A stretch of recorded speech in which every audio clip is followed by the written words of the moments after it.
Hablando con científicos. Un programa de cienciaes.com para divulgar los avances de la ciencia contados por sus protagonistas. Con Ángel Rodríguez Lozano. Hoy os invitamos a escuchar: si hubo vida en Marte, su ADN ha podido sobrevivir. Hablamos con Maripaz Zorzano.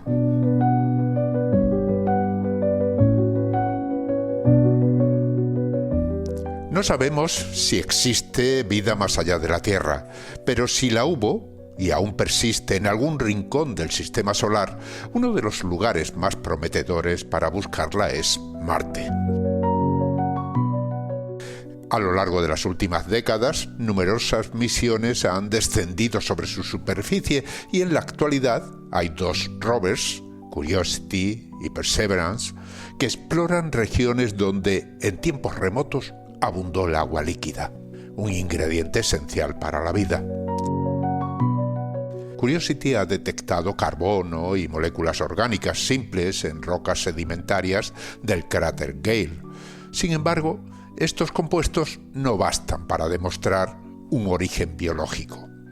Los análisis indican que esas rocas permanecieron enterradas durante casi toda su historia y solo quedaron expuestas a la radiación cósmica en los últimos 78 millones de años. A partir de esa observación, un equipo de investigadores liderado por Maripaz Zorzano se planteó una cuestión fundamental. ¿Podría el ADN, que es considerado un biomarcador inequívoco de la existencia de vida, resistir las duras condiciones marcianas? Escuchemos la respuesta.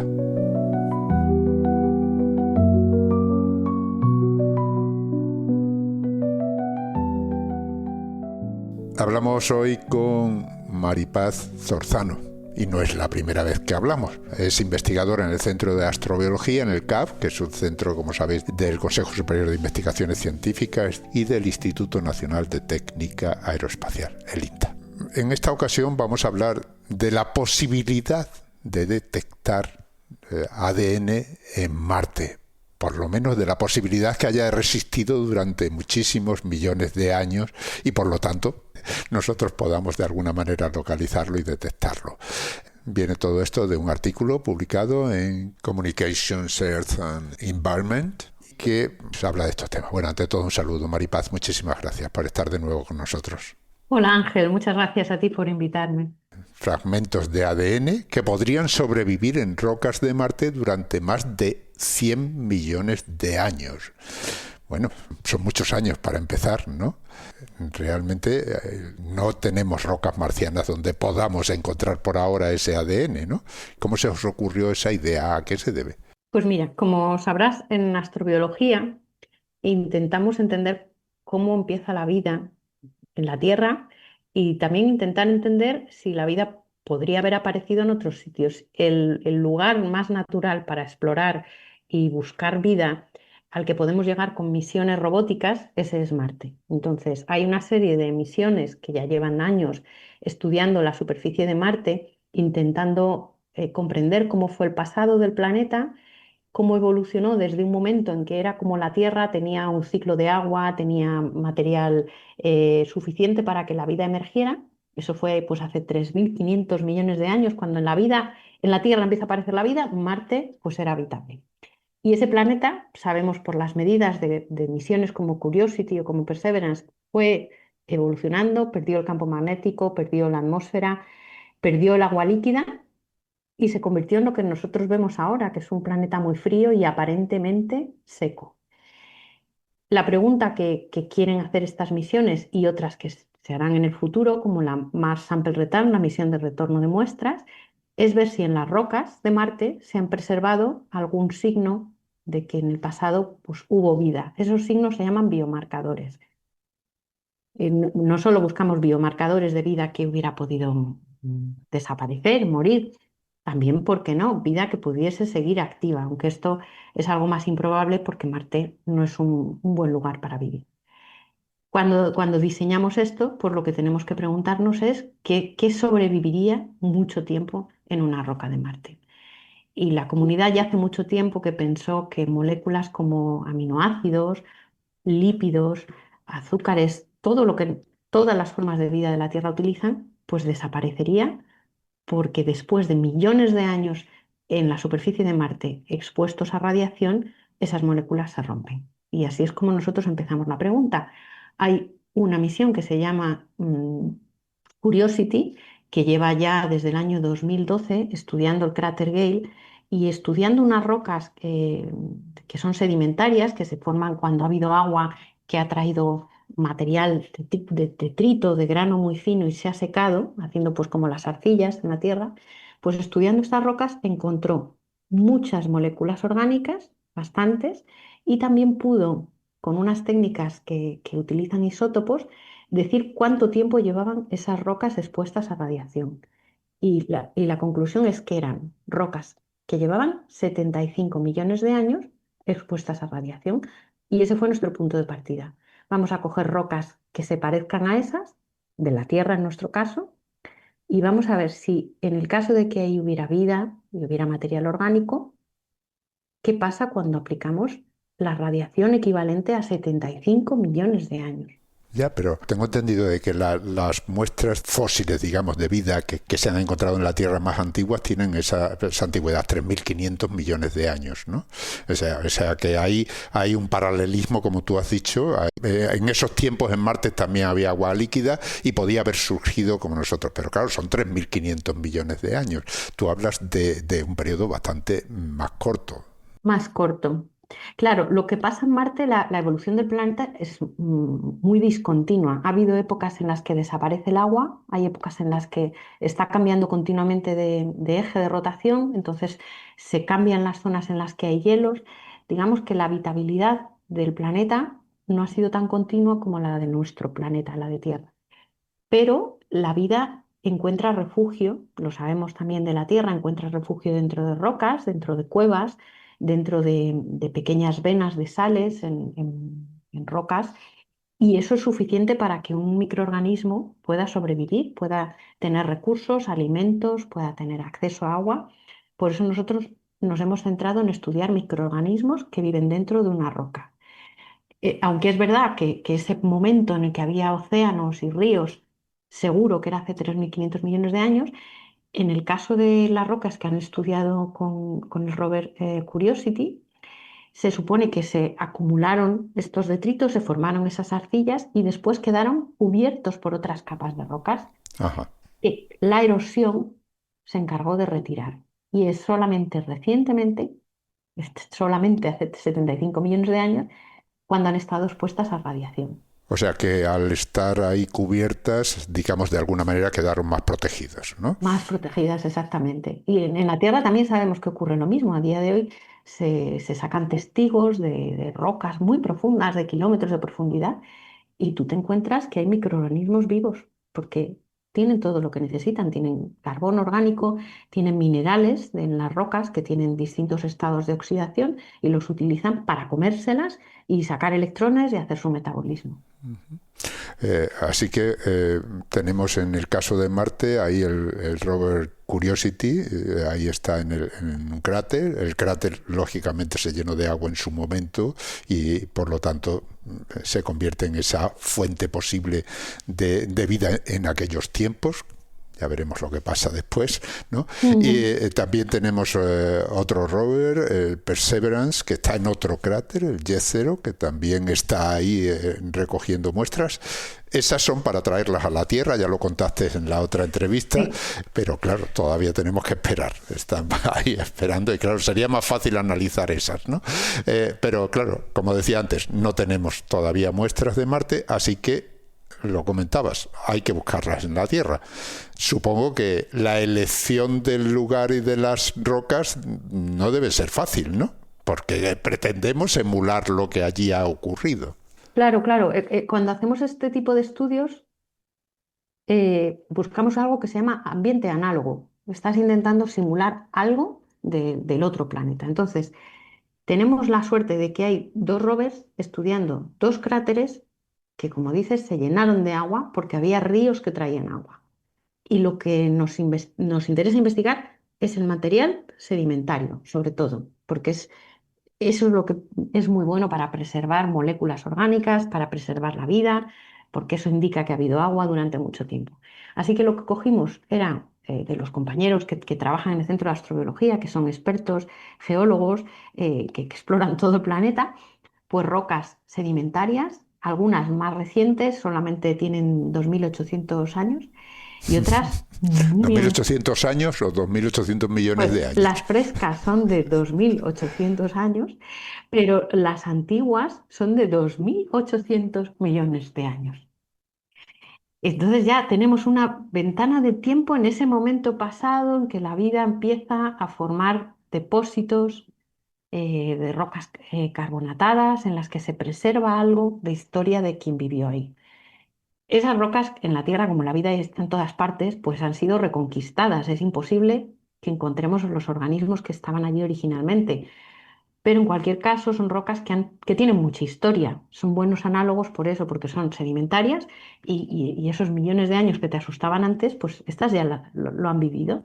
Así que cogimos rocas, unas ricas en carbonatos, otras ricas en carbonatos y óxido de hierro, otras que se llaman microbialitos, que son típicas rocas que se forman porque ha habido un tapiz de organismos que estaban facilitando que se formara esa roca. Si no hubiera habido, no aparecen. Estas son más jóvenes, tienen 500 millones de años. ¿En qué lugares? ¿De qué lugares son esas rocas? Pues mira, las frescas son de una laguna de México. Estas son las de 2.800 años. Las de microbialitos son de Marruecos, por ejemplo, y otras son de Canadá. La Tierra es que lo bueno y lo malo de nuestro planeta es que tiene muchísima actividad, tiene las placas tectónicas, tiene volcanes, tienes un ciclo de agua muy intenso, entonces hay mucha erosión y todas las rocas que eran antiguas, en su mayor parte en el planeta, han sido transformadas, han quedado cubiertas. Es muy difícil para nosotros recuperar rocas de esas épocas originales de la historia del planeta. Muy difícil. Mientras que Marte se ha quedado congelado y salvo este tema de que existe una erosión lenta y que en algún momento ha podido haber volcanes que cubrieran las rocas, pues podemos tener acceso a rocas muy antiguas.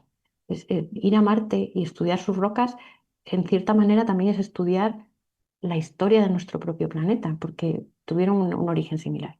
Entonces, bueno, al buscar esos ambientes análogos, decidimos coger rocas sedimentarias de distintos sitios de nuestro planeta en los que hubiera agua, vida y de distintos periodos. O sea que esas rocas entonces las habéis analizado y claro, estáis buscando moléculas orgánicas. Decías que ya el rover Curiosity había encontrado moléculas orgánicas en Marte. También has dicho que hay ciertas moléculas que no se conservan, pero parece que el ADN sí resiste, o por lo menos eso es lo que acabáis de demostrar, porque Pues ha sido una sorpresa, no lo esperábamos, la verdad. ya me lo imagino, ¿no? Porque Sí, sí. si dices que las proteínas, el resto de moléculas orgánicas se deterioran y se pierden, y resulta que el ADN Sí. Sí se puede conservar. ¡Qué maravilla! Pues efectivamente Curiosity, que tiene capacidad tiene unos instrumentos distintos de los de Perseverance y ha podido encontrar moléculas orgánicas que sencillamente pues, son cadenas de carbono, hidrógeno, nitrógeno, pero ha llegado a encontrar cadenas que tienen pues, entre 12 y 14 unidades de longitud. Eso para Curiosity es mucho, pero en realidad para la vida eso es un polímero bastante corto. ¿Qué pasa? Que cuando estudiamos aminoácidos o péptidos o estas cadenas, si tú aplicas radiación y cortas, las rompes, es como una tijera, está rompiendo los enlaces, pues digamos que te queda poca capacidad de diagnosticarla, ya se ha quedado rota a la mitad, ya no la reconoces. El ADN es un polímero muy largo, muy grande. Aunque se dañe prácticamente igual que se dañan otras moléculas, siempre te quedan fragmentos. Entonces, lo que hemos visto es que esos fragmentos que quedan, aunque nos queden un 10% y aunque queden muy cortos, tienen suficiente información para que sean claramente diagnóstico de que ahí había vida. Podemos identificar las bases que estaban unidas y en el caso de la Tierra podemos decir exactamente qué microorganismo es el que tiene ese ADN. Y eso ha sido, para nosotros, ese fue el momento eureka. ¿Qué está pasando aquí? Si cogemos una roca que es rica en óxido de hierro, resulta que podemos identificar el microbioma de esa roca y son microorganismos que están adaptados al hierro. No es contaminación, no lo hemos traído nosotros con las manos, no lo hemos puesto en los productos, en los reactivos. Es que el microbioma de esta roca solamente aparece en una roca rica en hierro. Y ahora nos vamos a otra roca, la roca del ambiente desértico de Marruecos, y nos encontramos microorganismos que están adaptados a vivir en un ambiente muy seco, desértico, ¿vale? Y cuando aplicamos radiación, aunque se rompe toda su información genética, aunque recuperemos muy poquito, si hacemos el trabajo en una sala limpia, seguimos pudiendo decir, ojo, esto es ADN y esto es la firma de que aquí existe este tipo de vida. O sea que ahí tenemos, digamos, otro factor más, ¿no? Para ir al ambiente extremo que existe en Marte y a esas muestras que, por ejemplo, encontró Curiosity. Claro, tú hablabas de que esas muestras estuvieron enterradas durante muchísimo tiempo y en algún momento, debido a la erosión, quedaron expuestas. Claro, estar expuesto en Marte no es lo mismo que estar expuesto en la Tierra, ¿no? Ahí hay radiación y mucha radiación y obviamente la vida, pues sabemos que no soporta bien la radiación cuando le llega, por eso, por lo que decías, ¿no? Que rompe moléculas y demás. Pero claro, las muestras que recogéis en la Tierra no han pasado por esa fase, ¿no? La habéis tenido que crear vosotros artificialmente. Bueno, las muestras que cogemos en la Tierra tienen los microorganismos que están viviendo dentro de manera natural. Nosotros lo que pasa es que hemos cogido y hemos extraído el ADN y lo hemos secuenciado. No hemos añadido nada. Una cosa que sí quería comentar es el tema de qué impacto tiene la radiación, porque esa es la clave. Nosotros, por ejemplo, toleramos mal la radiación ultravioleta. Nos genera mutaciones y si hay mucha radiación, los mecanismos moleculares que tenemos para reparar el ADN, por ejemplo, no son suficientes, no van reparando suficientemente rápido y al final pues nuestro ADN se daña. Eso es así para casi todos los organismos vivos. Tenemos poca tolerancia a radiación ultravioleta o radiación cósmica o radiación solar. Pero aún así, un poquito de tolerancia sí tenemos. Estamos preparados para reparar el material genético.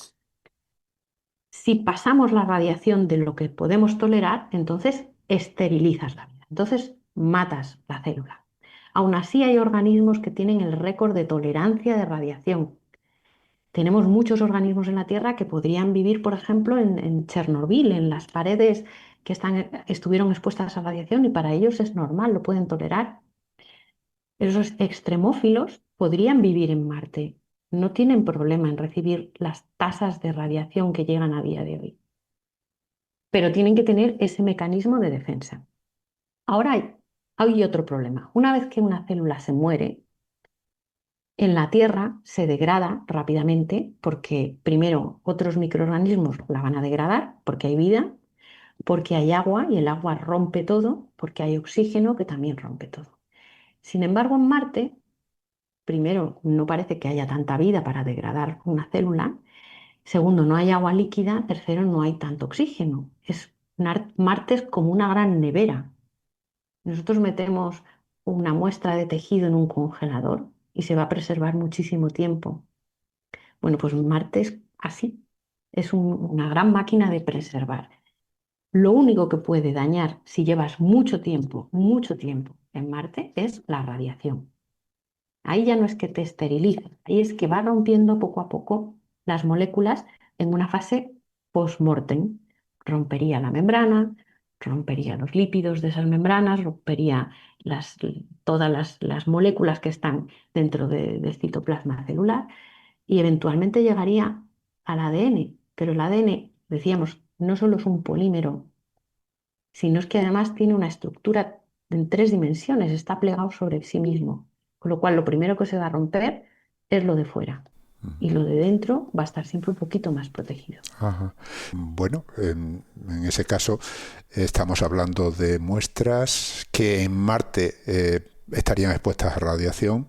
La radiación, claro, una cosa es la intensidad y otra cosa es el tiempo que está afectándola. Estamos hablando de sustancias orgánicas, vamos a dejarlo ahí, de ADN, que queda expuesto en la superficie. Y ahí también hay otra historia a contar, ¿no? No es lo mismo estar en la superficie que estar bajo tierra, estará más protegida. Pero lógicamente los rovers están escarbando en la superficie. Exacto, sí, sí. Y ahí tienen que aguantar 80 y tantos millones de años. O sea, eso es mucho tiempo recibiendo radiación. Eso es mucho. Y nosotros en nuestros experimentos, cuando hemos hecho los test y tenemos que simular 80 o 100 millones de años, tenemos que hacer una exposición acelerada porque no tenemos tanto tiempo para esperar, ¿no? Entonces, ¿qué se hace? Se sube, tú lo has dicho muy bien, está la intensidad que das en un momento dado y el tiempo de exposición. Lo que hacemos es dar mucha intensidad artificialmente con fuentes de radiación. Damos mucha intensidad en poco tiempo. Bueno, nosotros hicimos experimentos de estar durante un mes exponiendo las muestras a esta radiación con muchas unidades de cobalto para juntar la misma dosis equivalente a estar en Marte durante muchos millones de años. Y lo hacemos para materiales que están en los centímetros superiores de la roca, que es lo que estudian los rovers. Pero hay otra misión, que es una misión europea, que saldrá en unos años, se llama ExoMars, que sabiendo que la radiación daña las moléculas, lo que han hecho es diseñar un taladro que va a bajar 2 metros de profundidad porque ahí la radiación ya no llegaría. Entonces, ese sería el congelador perfecto. No solamente está frío, no solamente no hay agua líquida, es que además la radiación no va a romper nada. Esa es otra forma de estudiar las biomoléculas preservadas o biomarcadores. Pero como nosotros estamos basándonos en la colección que va a preparar Perseverance, que es de retorno de muestras, o en lo que puede estudiar Curiosity, o en lo que puede estudiar un rover en superficie, hemos metido toda la intensidad de radiación. ¿Qué tipo de radiación? ¿Y cómo lo hacéis? ¿Cómo irradiáis eso? Pues mira, si tú estás en Marte, lo que recibes es, por un lado, hablábamos antes de radiación ultravioleta que viene del Sol. Esa en realidad no es importante porque un poquito de polvo ya la pantalla, entonces esa la ignoramos. Cuando hay una tormenta solar, te llegan partículas aceleradas del Sol. El Sol está escupiendo protones, electrones, ¿no? Todo lo que va escupiendo en una tormenta interacciona con la atmósfera y se produce una cascada de partículas. Entonces, en realidad, te llega una ducha, se llama una ducha de muchas partículas ionizantes con bastante energía, que a su vez cuando empiezan a chocar con la roca generan otras partículas secundarias. Y lo que se hace tanto para la actividad solar como para luego las radiaciones que vienen del fondo del universo, la radiación cósmica, esa es constante, pues nosotros no podemos simular esa ducha, no podemos aplicar neutrones y protones y positrones y electrones y átomos de helio, no tenemos fuentes para eso. Lo que hacemos es usar fuentes de cobalto que emiten radiación gamma. También es una radiación ionizante, es de distinto tipo, y tú lo que calculas es que la dosis total sea equivalente a la que recibirías con esas partículas. ¿Cómo sabemos la dosis? Pues de nuevo porque uno de estos rovers, el Curiosity, lleva un instrumento que se llama RAD, que ya lleva pues del orden de 13 años midiendo la cantidad de radiación y el tipo de radiación que llega a la superficie de Marte. Entonces, continuamente estamos cogiendo referencias de lo que han visto los rovers para hacer nuestra simulación. Por ejemplo, el rover midió la cantidad de carbono orgánico que había en las muestras sedimentarias. Se llama TOC, por sus siglas en inglés, Total Organic Content. Y entonces, bueno, pues dice 200 partes por millón, eso es muy poquito. Pues las muestras que nosotros cogemos como análogas también tienen muy poquito carbono orgánico. Intentamos que en todo lo posible sea lo más parecido. Bueno, pues antes de pasar a los resultados que habéis obtenido, vamos a tomarnos un pequeño descanso. Volvemos enseguida.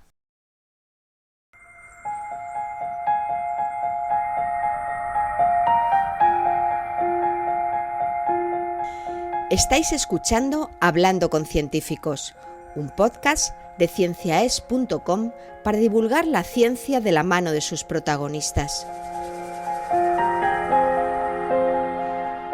En nuestra página web, cienciaes.com, podéis encontrar más de 500 entrevistas con científicos de todas las disciplinas. Os invitamos a escucharlas y compartirlas en redes sociales con vuestros amigos y conocidos. Cienciaes.com ofrece un conjunto de podcasts de acceso libre y gratuito a través de iTunes, Spotify, Google Podcasts, iVoox, TuneIn y muchas más plataformas. Todo en cienciaes.com.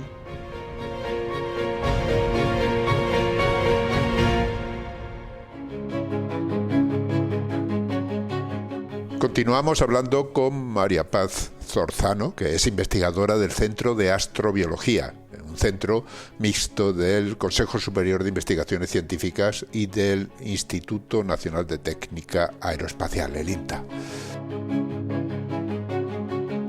María Paz, hablabas de cómo habéis hecho esa investigación, cómo habéis simulado la radiación que recibiría una roca o un trozo de ADN expuesto en la superficie de Marte durante casi 100 millones de años. Claro, si tenemos un trozo de ADN y lo estamos, digamos, machacando con radiación, lógicamente con el tiempo se deteriora y lo interesante es saber qué queda. ¿Qué ha quedado? ¿Qué ha quedado? Y además, lo que te decía antes, que pensábamos que no iba a quedar nada. A veces haces investigación para decir, la respuesta es negativa. No os molestéis en traer muestras porque ADN no vais a poder encontrar. Esa era una posible respuesta. Bueno, pues primero necesitábamos analizar muy poca masa. No podemos usar mucha masa porque las muestras cuando vengan de Marte van a ser apenas 20 gramos de cada roca. No podemos destruir toda la colección. Tenemos que plantear un diseño de experimento que se base en muy poquita muestra. Así que lo que cogíamos es medio gramo de cada una de estas rocas. Y cuando haces este tipo de estudios experimentales que tu material es muy heterogéneo, no es homogéneo, hay zonas de la roca en la que hay más microorganismos o más carbono, tienes que hacer varios, en inglés dices replicates, ¿no? Haces réplicas para tener un poquito de estadística.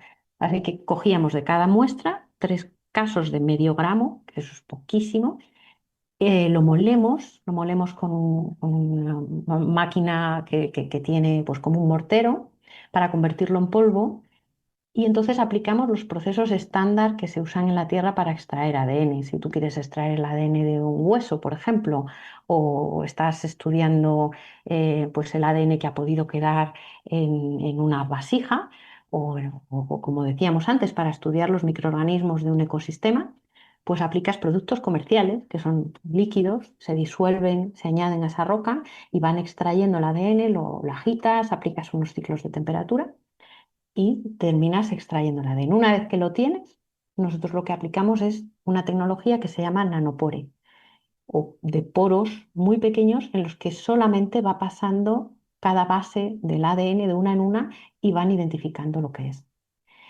Y una vez que tienes la secuencia, ahora viene la parte de bioinformática y es ver qué longitudes tienen, cuántos errores se ha cometido al identificarlos y sobre todo esa parte de adivinar quién está viviendo aquí. Voy a compararlo con todas las bases secuenciadas de microorganismos en la Tierra a ver si hay alguno que se parece.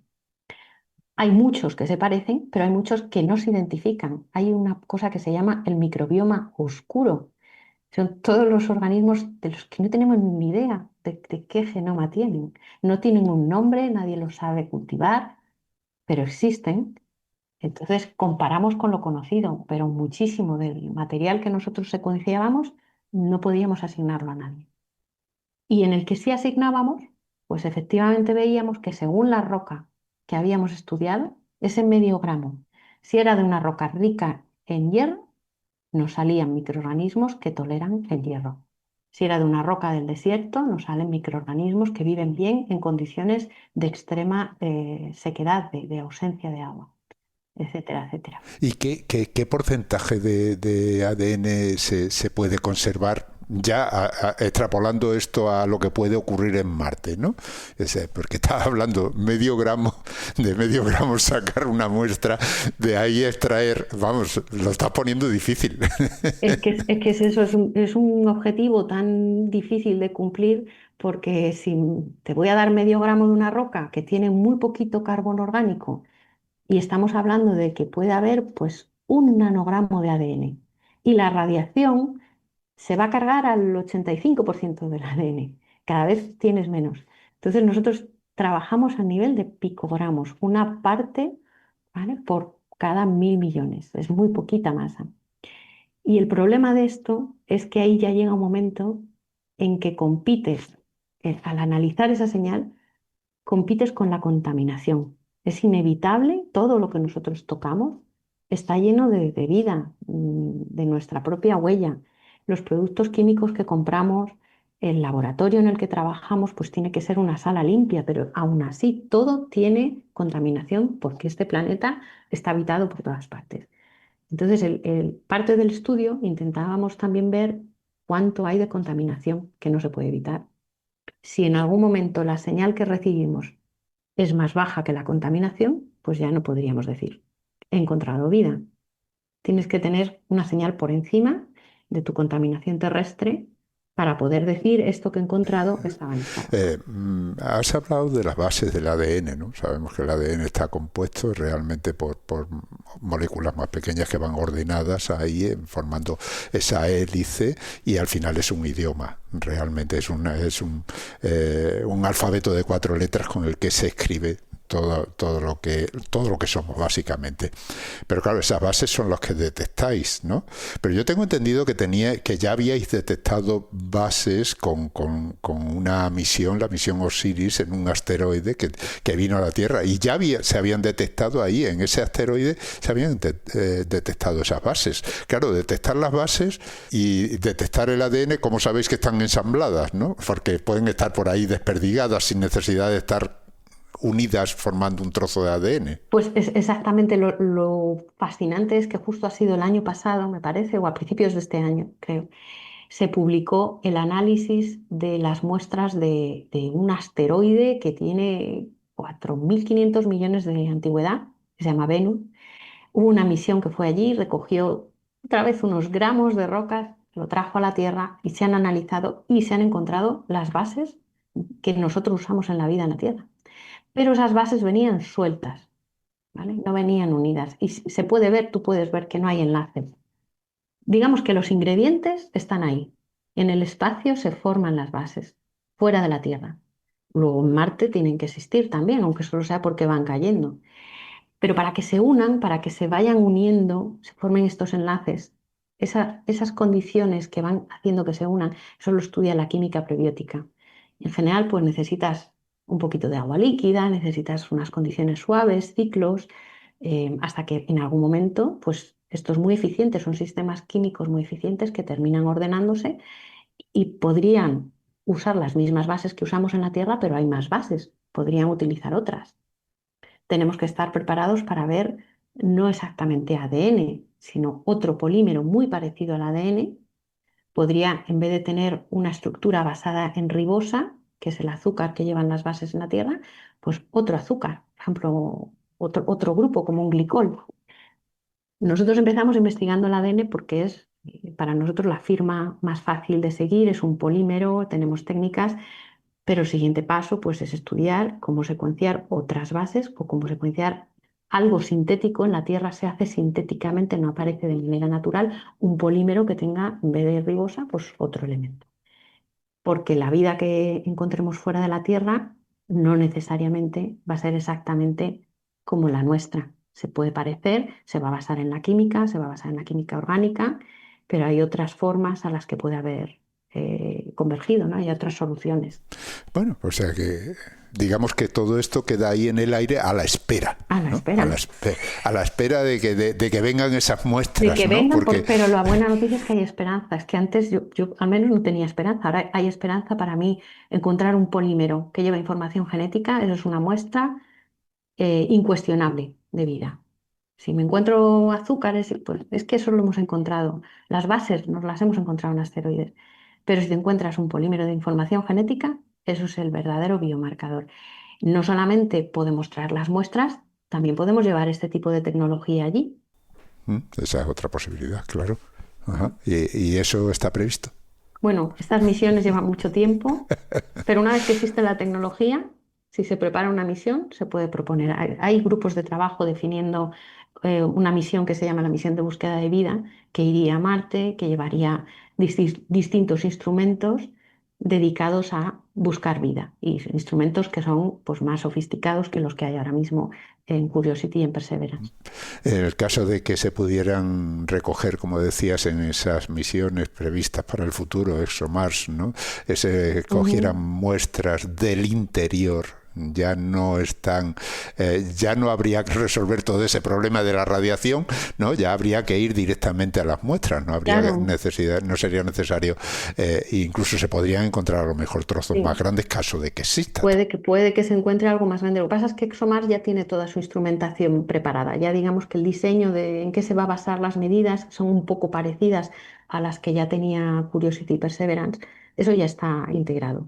De llevar, pero no está integrado no lleva el digamos, estudio del ADN, la tecnología por ejemplo. para el ADN. Porque esta tecnología es que realmente es muy nueva. Es que ha habido en el campo de la secuenciación de siguiente generación, que se llama así, es otro campo diferente del de astrobiología.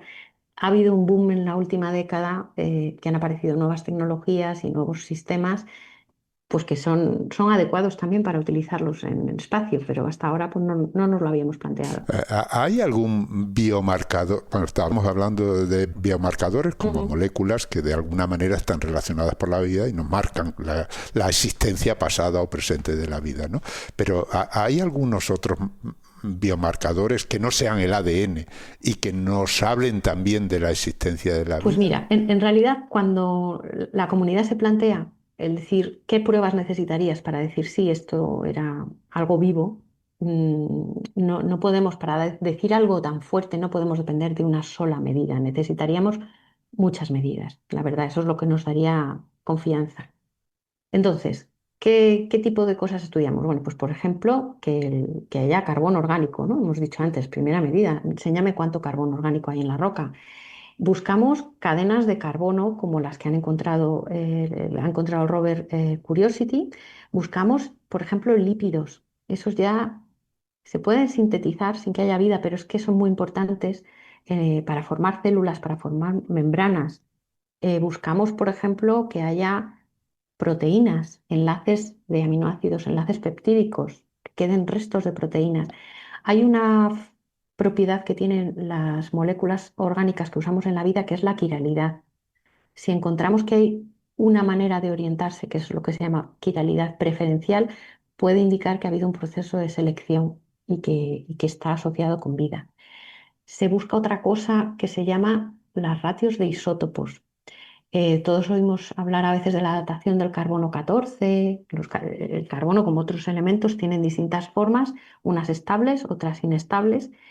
Y en el caso de la vida, que estamos continuamente utilizando carbono, el metabolismo de todos los microorganismos tiende a coger el carbono más ligero, el carbono 12, en vez del carbono 13. Y hace lo mismo con el nitrógeno, tiende a coger el nitrógeno 14 en vez del 15, el hidrógeno, el agua, etc. Entonces, si tú coges una muestra y analizas la concentración de cada uno de esos isótopos, también te puede decir si hay habido vida. Son muchas pruebas diferentes. O sea que esa proporción entre un isótopo y otro te puede decir si un tejido puede estar relacionado con la vida o no. Te puede decir, pero tampoco es una prueba clara porque como las rocas luego llevan muchos ciclos, los isótopos se pueden alterar también por otros procesos que no son de la vida, pero sí, es una prueba más. Entonces, ¿cómo lo planteamos? Pues habría que tener muchísimas pruebas para poder decir esto es algo que está vivo. Hablamos de vida microscópica. Claro. Y luego depende de dónde esté la muestra, ¿no? Tú has mencionado antes que la existencia de hierro pues favorece el desarrollo de determinados microorganismos que lo consumen o que viven en el... O sea que dentro de todas esas muestras no todas las rocas son iguales. Claro, y tú cuando eres una célula, para ti la roca o el poro de roca en el que vives, ese es tu universo, no hay más. Hay que ponerse en perspectiva microscópica. Si yo vivo al lado de una veta de sal, no puedo pensar, no tengo más preocupación que tolerar la sal y saber extraer agua de la sal. Y si yo vivo al lado de hierro, pues seguramente lo que más me motiva cada día es quitarle electrones al hierro, hacer oxidación y reducción y con eso comer. Cada célula está adaptada a un entorno y ese entorno para otra célula puede ser tóxico. Lo que para unas es bueno, para otros es malo. El mismo ejemplo del oxígeno. Nosotros toleramos el oxígeno, nosotros vivimos en un ambiente con oxígeno, pero el oxígeno en realidad hay muchos microorganismos que expuestos a oxígeno se mueren, no lo toleran. Tenemos que buscar vida con un concepto amplio, pero sabiendo que los microorganismos están adaptados al sitio en el que viven. Antes decíamos, hay microorganismos que podrían vivir y viven muy bien en las paredes de la central de Chernobyl, que tiene a día de hoy todavía muchísima radiación. Han estado viviendo todos estos años, porque para esos microorganismos la radiación no es un problema. Dentro de las pruebas que habéis hecho, habéis probado distintos tipos de roca, entiendo, y habréis encontrado con que hay algunas que son ideales, digamos, para lo que buscáis y otras menos ideales, ¿no? Habrá diferentes resultados, ¿no? Bueno, en general en todas, lo que nosotros queríamos ver es que el ADN preserva información y cuánto se degrada, pero claro, hay muestras que no son tan buenas para ser análogo. Por ejemplo, las que hemos cogido en el lago de México, que tiene 2.800 años solo, en realidad es un lago. Es que hay agua, es que no solo encontrábamos microorganismos de la roca, es que veíamos bichitos que viven en el agua, organismos ya superiores también que viven en el agua. Entonces, es interesante desde el punto de vista ecológico, de ecosistema, pero no como análogo de Marte. Las rocas que son muy antiguas sí son buenas análogo. Para nosotros esas son muy especiales y además hay que manejarlas con mucha prudencia porque hay poca muestra. No las podemos desperdiciar tampoco. En algunos lugares es más fácil volver a ir a muestrear y estas, sin embargo, pues tienen mucho valor para poder conseguirlas. Muy bien, habéis encontrado esto, habéis descubierto que ese ADN es capaz de aguantar cientos de millones de años de radiación y por supuesto muchísimos más si están encima, si están por debajo de la superficie. ¿Y ahora qué? Bueno, pues ahora tienes dos caminos. Puedes seguir haciendo más realista tu simulación. Y es que antes he dicho que en Marte pues hace mucho frío, hay poco oxígeno y que eso favorece que no se degrade. Y es verdad. Pero también hay otras cosas y es que hay sales, unas sales pues son sulfatos, que no son terribles, son buenas para la vida. Hay otras que son percloratos. Pero ya el perclorato ya nos suena, cloro, por ejemplo, lo utilizamos en la tierra precisamente en el agua de las piscinas, ¿no? Para que no haya, o lo usamos para limpiar. Entonces el perclorato no es tan bueno, no solo para la vida, sino para preservar moléculas. Así que el siguiente test que tenemos que hacer es empezar a añadir más problemas para la preservación y más problemas para secuenciar, porque también si extraes ADN de una roca que tiene mucha sal, los solventes que estamos utilizando pues no funcionan igual. Hay que desarrollar otro protocolo. Ese es un campo. Y otro, ya lo hemos dicho antes, es desarrollar esto para que se pueda poner en un rover o en un lander o que lo puedan llevar astronautas en el futuro al espacio, porque esto lo mejor es llevarlo al sitio y analizarlo en el sitio. Te evitas tener contaminación terrestre. El análisis lo puedes hacer en apenas unas horas y puedes estar viendo qué es lo que hay ahí y cómo de parecido es a la vida. Una pregunta que se me ocurre es que estábamos hablando de dos rovers distintos en dos cráteres distintos y que llevan su propia instrumentación. ¿Son muy diferentes esos lugares? Son de diferentes periodos, pero, por ejemplo, de hecho, el cráter Gale, que es el que lleva Curiosity explorando más tiempo, tiene en el centro una especie de montaña que se acumuló de material que se fue acumulando ahí, que justo esa montaña es muy rica en sulfatos. Hablábamos antes de sales, sulfatos. El otro cráter, el que está explorando Perseverance, que es Jezero, este es un cráter que tiene muchas combinaciones, entre otras cosas tiene un delta que se ha preservado y en ese delta hay carbonatos. Hemos dicho antes que hemos cogido rocas de carbonatos, es uno de los pocos sitios de Marte en el que hay carbonatos que se formaron precipitando cuando había agua. Y hay también olivino, que es un mineral que aparece en general en entornos en los que hay actividad volcánica, pero que en cuanto hay agua desaparece. Entonces, esa combinación de olivino y de carbonato es interesante. Hay rocas ígneas, porque el cráter Jezero tiene muchas componentes diferentes que son interesantes.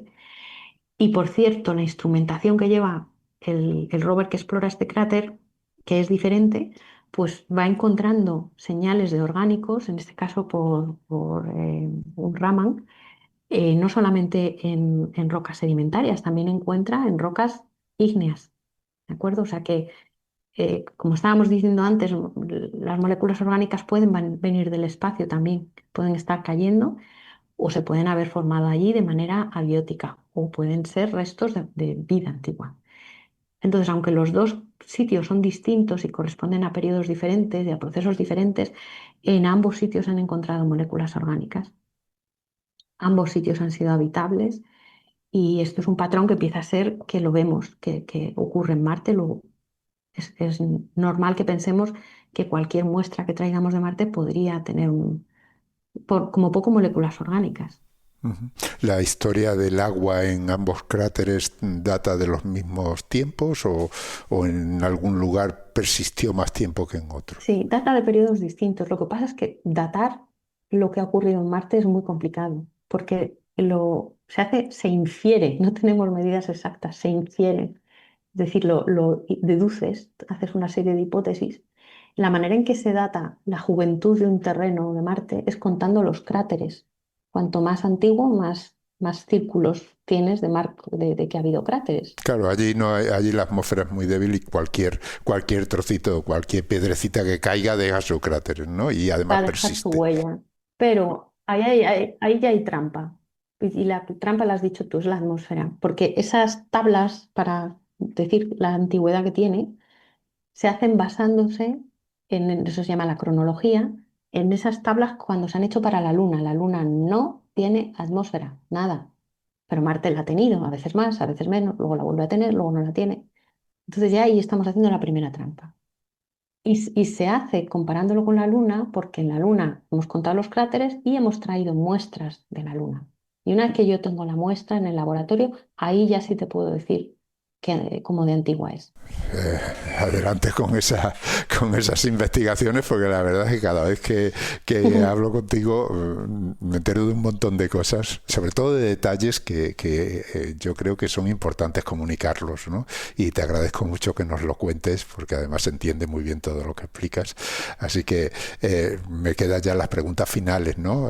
Aquí ha participado un equipo y ese equipo conviene reconocerlo y explicar qué personas hay, qué campos estudian y cómo han participado. Háblame del equipo. Pues sí, me encanta que me dejes hablar del equipo, porque además es una de las veces en que el equipo ha sido más interdisciplinar y cada uno trabajando en su parcela, pues todos hemos puesto al final las piezas del puzzle juntos. Mira, hemos trabajado, por ejemplo, microbiólogos que estaban trabajando y físicos planetarios que estaban trabajando desde la Universidad de Aberdeen con una sala limpia, con todas las técnicas de secuenciación. Hemos trabajado también con bioinformáticos de una unidad especializada en secuenciación, se llama Fisabio. Es un equipo también súper profesional. Ellos analizaban las secuencias, no sabían más de la historia de las muestras ni de si se había irradiado, ¿no? Y lo bonito era ir descubriendo que cada parte del grupo que iba trabajando aquí, pues veían cosas coherentes. Y luego pues tenemos también en el Centro de Astrobiología la suerte de que tenemos unos compañeros que son geoquímicos y geólogos que lo mismo hacen exploración en el campo que están haciendo análisis en el laboratorio y tienen pues un conocimiento de los ambientes análogos que es difícil conseguir en otro sitio. Y así hemos trabajado y espero que podamos seguir trabajando juntos, porque ha sido muy agradable para todos, la verdad. O sea que han participado muchas personas realmente. Sí, sí, estos son trabajos además cuando se necesitan técnicas tan diferentes, pues cada persona es experta en un campo, no puedes unir todo este conocimiento, técnicas que cambian tan rápidamente además. Estamos hablando lo mismo de tecnología de secuenciación de siguiente generación, que ya he dicho que es un boom de la última década, productos químicos, de reactivos, de análisis de carbono orgánico o participar en misiones de exploración planetaria. Son perfiles completamente diferentes. Si pudieras escoger un lugar de Marte donde mirar, digamos, con detenimiento, ¿cuál escogerías? Pues mira, como tenemos ya los rovers, que son nuestros ojos allí, también hace unos meses ha habido un artículo muy importante del rover Perseverance, que está en el cráter Jezero, que subiendo al delta y llegando arriba, en la zona en la que hay materiales sedimentarios, pues se encontró con un instrumento que lleva unas manchitas. Se ha escuchado mucho hablar de esto en prensa. Lo llamaban semillas de amapola, me parece, manchas de leopardo, son nombres así como curiosos, porque esas manchas lo que indican es que en esa roca, que es sedimentaria, ha habido reacciones químicas entre distintos elementos que pueden ocurrir a veces en la Tierra, aparecerían en algunas condiciones sin que hubiera vida, pero solo cuando hay temperaturas muy altas. Y en general en la Tierra siempre que se ven esos patrones los han hecho los microorganismos que han estado comiendo, como decíamos antes, pues el hierro o el fósforo o el carbono, y van dejando esos circulitos. ¿Qué pasa? Que esas rocas no se han puesto a esas temperaturas tan altas en las cuales aparecerían las manchas en condiciones de sin vida. Entonces, así por eliminación, hasta donde sabemos nosotros ahora mismo, esa marca, esas imágenes, es un posible biomarcador, es un posible marcador de vida. Si a mí me dieras esa roca, pues lo que querríamos hacer ya ahora todos es molerla, extraer ADN y ver qué hay ahí. Pero esa roca estaba en superficie. Pero nosotros ya sabemos que aguantas 100 millones de años de radiación. Ajá. Y el polvo marciano no lo cubre, porque vamos, tengo entendido que las placas de los rovers, precisamente los rovers mueren porque las placas acumulan polvo marciano, ¿no? El polvo se acumula y se levanta, está continuamente en circulación. Viene el viento, lo deposita, lo levanta. Entonces los paneles solares efectivamente dejan de producir energía cuando se cubren, pero algunas misiones previas bueno, las misiones últimas que llevaron paneles solares, que eran el Spirit y el Opportunity, a veces revivían porque llegaba un torbellino de viento, limpiaba los paneles y otra vez podían funcionar. Entonces ese polvo no se forma una costra, sino que está siempre pues circulando. Y ese polvo se ha formado porque hay millones de años de erosión del viento chocando contra rocas y arañando y sacando otros granitos de polvo. El polvo que ves en Marte, en cualquier sitio de Marte, esto es muy interesante.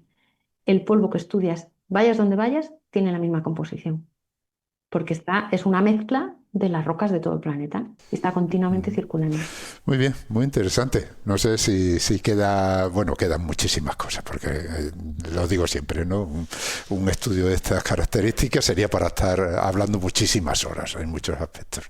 Pero bueno, si quieres añadir alguna cosita más sobre el tema. Pues eso, que aquí estamos todos diseñando estrategias para poder buscar vida, porque esa es una de las preguntas fundamentales que tiene la humanidad. ¿Estamos solos en el universo?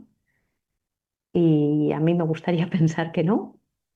Pues puede que estemos solos, pero por lo menos tenemos que intentar buscarlo y tener métodos científicos para hacer esta pregunta.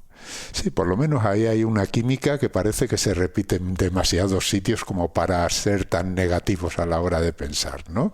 Eso es. De acuerdo, pues aquí nos tenemos que despedir, no sin antes, por supuesto, darte las gracias por participar, por explicarnos todas estas cosas y por investigar, porque creo que ahí, gracias a vosotros, podemos aprender no solo sobre Marte, sino, como lo decías al principio, sobre nosotros mismos, que tenemos muchas preguntas por responder ahí. Así que muchísimas gracias, Maripaz. Muchas gracias a ti y pues seguimos aquí haciendo ciencia y comunicándola. Gracias, hasta pronto. Pues hasta la próxima. Hemos hablado con María Paz Zorzano, es investigadora del Centro de Astrobiología, el CAB, que es un centro del Consejo Superior de Investigaciones Científicas, del CSIC, y del Instituto Nacional de Técnica Aeroespacial, el INTA. Lo dicho, gracias y hasta la próxima. Hasta la próxima.